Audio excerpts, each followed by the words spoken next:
Yes, 'tis the season for surprises, everybody. Yes. And unwrapping a bunch of paper and having a good time with and feeling that sense of shock, which, by the way, you will experience if you step outside right now. In a whole different way. It's I mean, if you have trouble waking up today, like open the window. And it is Don't even need the caffeine. Shocking. I mean, we're talking like 20s in some places. Yeah, I mean, we're below freezing across a lot of our county right now. Temperatures actually just dropped a couple more degrees. So look at Ramona. You're now 27. Moments ago, you were at 29. I wouldn't say that was much warmer, but still, it is just continuing to drop here before we get to our sunrise time. 39 degrees right now for downtown San Diego. So I'm going to be very curious to see how much lower these numbers get over the next 40 minutes and to see where we may have broken some records. I mean, it is a bone-chilling kind of day. We don't wake up to temperatures like this very often here in San Diego. We thought it was cold yesterday, and as you see, we are a lot colder this morning than we were at this time yesterday. Taking a look at traffic here, and we just talked about this moments ago, but just a heads up for those of you coming up from Chula Vista through National City. 2 crashes right now on the 5, really slowing down the commute, right at the 5 and the 15, along with the 5 and Osborne Street. Well, new this morning, an hours-long SWAT standoff in Spring Valley is now over. Sheriff's deputies tell us the suspect surrendered around 1:45 this morning. The standoff happened inside of a home on Avocado Street near Bancroft Drive. It all started around 5 yesterday afternoon when officials say they got a report of a man with a weapon barricaded inside that home. Still unclear if other people were inside at the time, but no injuries were reported. And right now there's an ongoing search for a domestic violence suspect who led police on a chase. Yes, this chase started in Chula Vista. Somehow the man got away all the way in Grantville. News 8's Dana Marie McNichol joining us live outside Chula Vista Police Headquarters to explain what happened here. Good morning, Dana Marie. Good morning. Well, that's right. Police are still looking for a domestic violence suspect who led them on a pretty wild chase. So we do have details of exactly what happened. It started yesterday around 5 p.m. when police tried to pull over a passenger in a vehicle. That was 25-year-old Tyler Turner. He was driving with somebody through Chula Vista. Take a look at this photo. This is what police released of the suspect. Turner was wanted for several domestic violence-related offenses and child abuse involving an 8-month-old child. Now, when police tried to pull over the car Turner was in, he jumped into the driver's seat and then quickly drove away. Officers followed Turner on streets and highways in Chula Vista. There was also help from California Highway Patrol and the San Diego Police Department. Now, officers did attempt to utilize intervention techniques to end this pursuit. However, Turner continued to run from officers. Police then stopped looking for Turner, and law enforcement with air support watched him go into an apartment complex located in Grantville. Now, this is where police lost Turner, and even after a search of the apartment complex, he was not found. Right now, Turner is wanted for various charges, including domestic violence, criminal threats, child endangerment, invading police, and violating a domestic violence restraining order violation.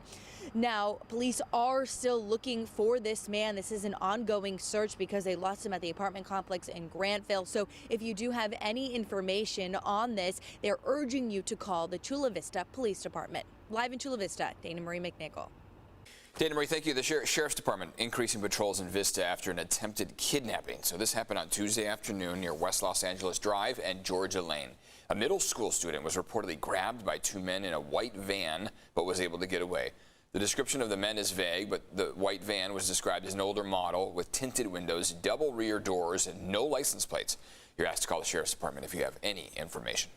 Today, the husband of missing Chula Vista mother Maya Miliete is due back in court. Larry Miliete awaiting trial for murder, accused of killing his wife. She went missing over 11 months ago, but her body has not been found since January. Larry Miliete has pleaded not guilty to a murder charge, as well as possession of an illegal assault weapon. A judge will soon decide if a sailor accused of starting the fire that destroyed the USS Bonhomme Richard should be court-martialed. A preliminary hearing wrapped up yesterday. The defense called experts to testify that the fire could have been accidental. Investigators have determined it was arson. Prosecutors say Ryan Mays set the fire because he was disgruntled after dropping out of Navy SEAL training. The judge is reviewing all the evidence and will make a recommendation to a vice admiral who then decides what happens next. 4 new cases of the Omicron COVID variant have been reported in San Diego County. All 4 people were vaccinated but had not received their booster shots. That brings the total to 6 Omicron cases in San Diego. None of them have been hospitalized. Omicron cases make up 3% of all new COVID cases nationwide. No deaths have been confirmed from the variant in the U.S. The CDC says Omicron cases seem to double every 2 days or less. Taking a look at other temperatures across the country here. Denver, 25 degrees right now. Okay. Minneapolis, about 20. Okay. And we've got places here in the 20s. I mean, really, I was going to say, same Z's. Right. Yeah. Wow. San Diego and Denver, who would have thought we would ever be that close? Minneapolis, my goodness, yeah. So, yeah, the cold air is here. It's dry. I mean, just looking at this map is like making me feel cold. Look how blue it is. That indicates, obviously, temperatures are low. 27 right now in Ramona, 34 in Alpine, 35 in El Cajon. So you just dropped another degree in El Cajon. 39 in downtown San Diego. You were at 41 just about an hour ago. So we're dropping here through the sunrise time, which will be 6:44. That's always our coldest time of the day. And then that sun comes up. Eventually, our numbers will move upwards. But as you see that 24-hour temperature change, we've definitely noticed the cool down is here. It's dry, cold air. And so because our dew points are super low, that actually just allows things to get colder. There's not much moisture trapping any kind of warm air in place. It just allows this big drop in these overnight temperatures and early morning temperatures. Overall, what we're also watching for would be our little chance of rain for today. So it's mainly going to get here tonight after hopefully you're home by then, 8, 9 o'clock, it looks like, through about midnight. Really little amount of rain. And it's, right now, obviously working its way south. It'll get here slowly but surely. And the way it's going to time out, first we'll start to see the clouds by about 1, 2 o'clock, and that'll come ahead of the rain chances. And then here we are looking around 8, 9 o'clock. That's just that scattered light kind of stuff. And we're not talking a heavy rainmaker. This is just 1/10 of an inch. But the bigger picture, you see the center of the lows there. And here's that, bit of moisture that's been coming in across northern and central California. And there it goes. Grazes right by San Diego. There's another big one way up north. So we're going to time that out and let you know when that will bring us a decent amount of rain. Now, a check of traffic here. And I do want to point out a couple things that I just noticed. There's one crash that's just now popped up right there. So I'll work on getting some information for you. But for now, on the 5 northbound, that's going to be a slow ride at this hour. Here we are, 6:08 here on this Thursday. And the commute, not so good coming up from Chula Vista through National City. 2 car crashes right behind each other. So the first one at the 15 on the 5, the next one was at Osborne Street. And as you see, speeds are very low, about 12 miles per hour. Eric. Netta, thank you. Today marks a new push in the fight against opioid abuse. City leaders are hoping a conversation with our teenagers will help stop this. One of the speakers, Padres star and Grossmont High grad Joe Musgrove. News 8's Chris Groh is live in Paradise Hills with his message ahead of this county-wide Here Summit. Such an important message, especially some of the stats that you're going to share with us here, Chris. It really is, because when you look at those stats, it's really troubling to see how early on kids are getting into drugs like opioids, and then what could happen, that devastation to not only them but to their families and their friends. Now, Musgrove is taking this very seriously, and we did speak with him about this amongst other topics, and really taking a passionate plea here to kids to take a listen to what they're about to hear today. Decisions are gonna, you're gonna have multiple decisions to make that are gonna be, very impactful on your life, and I think it can be very easy to, to take that wrong path should you not know what you want and what your purpose is gonna be.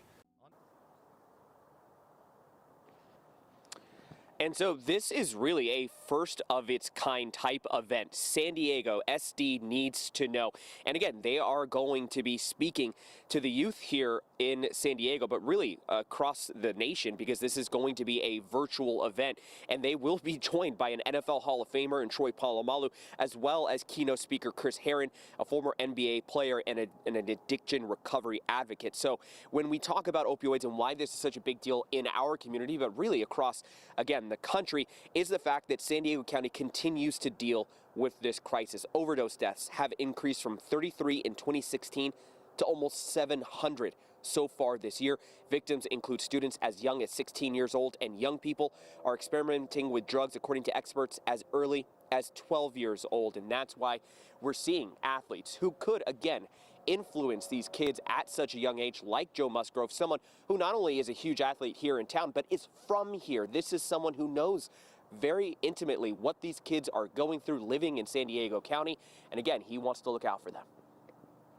When you get approached with those questions of things that sometimes might not feel right to you, I think the biggest thing is you trust your gut. And there's always that feeling of when you're about to do something that you feel like you shouldn't, of doubt, of worry, of what happens if I get caught. And I feel like if you find yourself in that situation, odds are it's probably not the right thing to do, or probably the right answer is probably just to say no and walk away. And this virtual event will be starting at 9:30 a.m. If it's something that you might be interested in, just go to our website, cbs8.com, and click on that story link.